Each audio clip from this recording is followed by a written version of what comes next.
राधा राधा राधा राधा कृष्ण कृष्ण कृष्ण। प्रतीक्षा से नहीं, परीक्षा से। अभी हमारे प्रेम कहानी को आदर्श बनाने के लिए अभी हमें बहुत सारी परीक्षाओं को पार करना पड़ेगा। इन 16 वर्षों का एक एक पल राधा से दूर रहने की पीड़ा में एक एक युग जैसा बीता है। कान्हा, राधा वहाँ बरसाने में है और तुम यहाँ गोकुल में। और तुम बातें तो ऐसे कर रहे हो जैसे एक कंकड़ लिया और फोड़ दे मटके। इसे इतना सरल हो सब कुछ। कहूँ तो कंकड़ से मटके फोड़ने से अधिक कठिन भी नहीं है। स्वाहा स्वाहा कंस कंस। मेरे नेत्रों में तुम्हारे रूप का प्रवेश तो हो ही गया है। अब समय हो जाए कि इस कहानी में मेरा तुम्हारे प्रवेश हो जाए। मैं बरसाने की एक लड़की से प्रेम करता हूँ। क्या नाम है उसका? उसका नाम है राधा।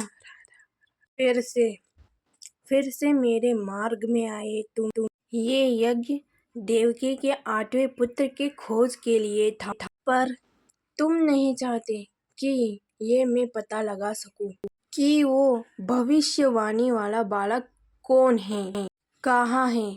इसलिए अपने खेल से मेरे यज्ञ को भंग कर दिया। कहते हैं इस पृथ्वी के पालनहार हो तुम, तो ठीक है। तुम्हारे किए का दंड भी इस पृथ्वी पर सबको मिलेगा। अक्रूर, आज्ञा महाराज। ये पात्र कहाँ से बनकर आया था? महाराज, बरसाने के एक कुंभकार ने ये पात्र बनाया था। जानते हो कुमार, क्या कर दिया तुमने? तुम्हारे बनाए पात्र के कारण मेरा यज्ञ भंग हो गया। सारा परिश्रम व्यर्थ हो गया। यज्ञ पूर्ण होता तो वो बालक सामने आता। महाराज, उसकी आहुति मैं इस यज्ञ में देता। तुम्हारे कारण वो आहुति न हो पाए और यज्ञ बिना आहुति रहने तो इससे महाराज कंस के यज्ञ को ठेस पहुंचेगी। महाराज, इसीलिए इस यज्ञ में तुम्हारी आहुति दी जाएगी। तुझे मार दिया तो मुक्त हो जाएगा हर कष्ट से। ये बहुत सरल दंड होगा और कंस के यज्ञ को भंग करने का दंड प्रचंड होना चाहिए। कुमार, जब तक जियोगे उस क्षण के लिए पछताओगे। जब तुमने ये पात्र बनाया, तुम्हारी भूल का दंड सिर्फ तुम्हें ही नहीं, पूरे कुमार तन को मिलेगा।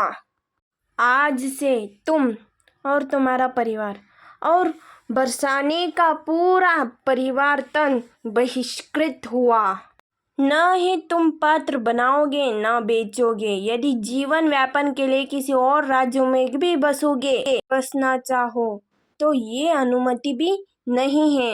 एक बात और, तुमसे किसी ने पात्र खरीदा और तुम्हारी सहायता करने की चेष्टा की तो वो महाराज कंस के कोप का भागी होगा।